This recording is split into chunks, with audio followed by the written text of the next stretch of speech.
How to insert a blank page in your Word document. By default, Word is adding new pages whenever we run out of space. So let's say you keep typing and then the Word add a blank new page.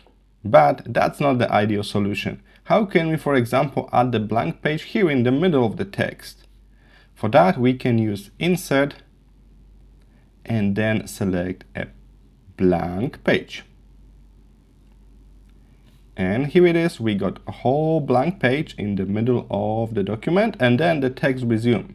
Alright, but this symbol for blank page is invisible, so I recommend to turn on invisible symbols while you are dealing with blank pages. So click here, Show, Hide, take a look.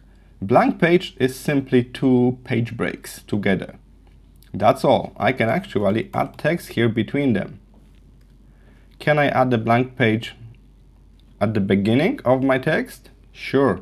Go to the top, Insert, we can select blank page, or we can do it manually. Page break 1. And here it is. We got page break, so we're breaking the page after first line, moving to the next one. This way, the first page is blank. Alright, so whenever you need a blank page, go for Insert and select for blank page option.